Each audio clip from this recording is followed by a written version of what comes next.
सत्संगत जी, प्यार से कहना दान निरंकार जी। मेरा क्वेश्चन था कहाँ है, तो बस एक वो वन वर्ड आंसर कि घर पे हैं या कहीं और हैं या सोए हैं, जो भी वो उतना ही काफ़ी था। और उसको उस बच्चे को समझाते हुए आगे कहते हैं कि इतना कुछ गलत बोल रहे हो सबके बारे में, जो निंदा कर रहे हो, इससे तो अच्छा होता कि तुम भी 5 बजे ना पहुंचते, तुम भी उनकी तरह घर पे सोते रहते, ताकि खुद को इस अहंकार से तो बचा लेते कि और कोई पहुंचा नहीं। और मैं किस तरह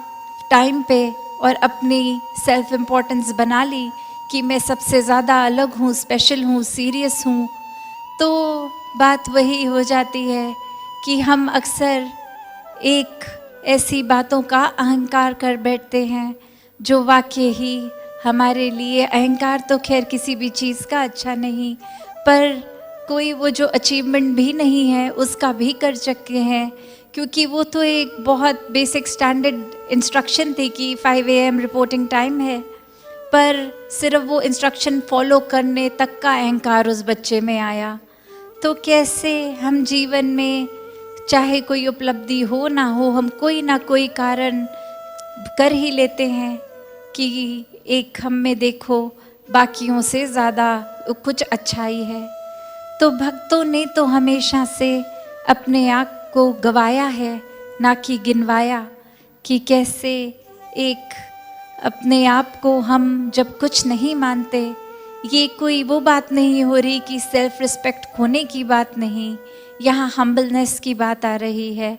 कि कोई अपने सेल्फ इस्टीम को कम नहीं करने को कहा जा रहा है कि कैसे अगर कोई भी क्षमता है, वो क्षमता में भी इस परमात्मा को ही देखें कि इस परमात्मा के कारण जो भी काबिलियत है सो है, तो उस काबिलियत का अहंकार नहीं, बल्कि एक वो जिम्मेवारी की तरह लगता है कि अगर परमात्मा ने बुद्धि दी है, एक तेज़ दिमाग दिया है, तो हमें एक अच्छे साफ,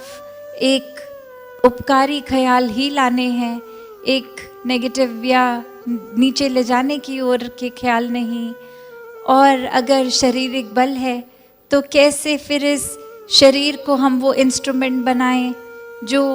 ऐसे काम हों, चाहे समाज के लिए या अपने लिए, जो हर एक को गिरते को उठाने वाले काम हों, एक ऊंचाई की ओर जाने वाले काम हों। कैसे अगर धन दौलत या कोई भी और चीज़ परमात्मा ने दी है तो उसको भी किस तरह उपयोग करना है, ये एक सदुपयोग का भाव,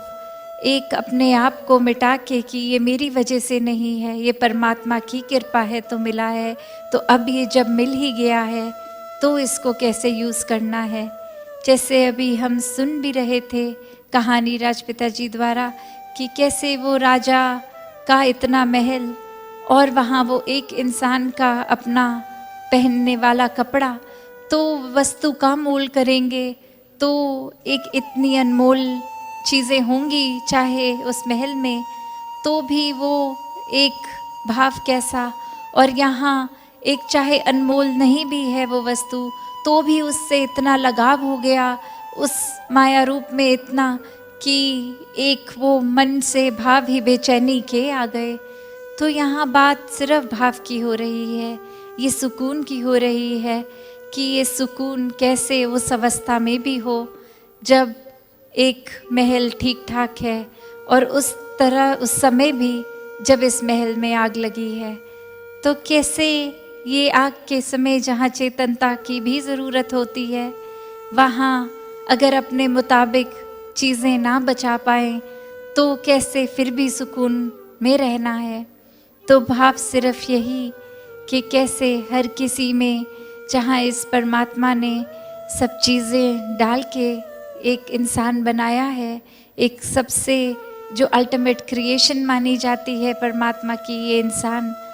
तो कैसे फिर भी हम अपने आप का पूरा पोटेंशियल नहीं यूज़ करते, हम अपने आप को फिर बेकार के कामों में, एक बेकार की सोच में ही व्यस्त कर लेते हैं, और ऐसे व्यस्त कर लेते हैं कि उस दलदल से बाहर ही नहीं आ पाते कहाँ वो पल हफ्ते बन जाते हैं, दिन बन जाते हैं, महीने बन जाते हैं,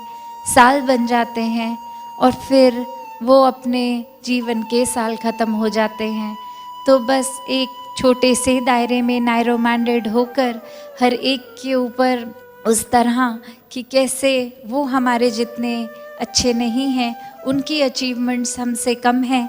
अपने आप को ऊंचा औरों को नीचा, ऐसा जीवन, एक दर्द पहुंचाने वाला जीवन जीते चले जाते हैं। और वहीं वो जो मेन काम है इस जीवन में आने का, इस परमात्मा से जुड़ना, स्पिरिचुअल एक अपने आप को करना, इस परमात्मा का ज्ञान, इस निराकार का ज्ञान, ये ब्रह्म ज्ञान लेकर जीवन में एक हमेशा का उजाला लेना, तो उससे वंचित रह जाते हैं।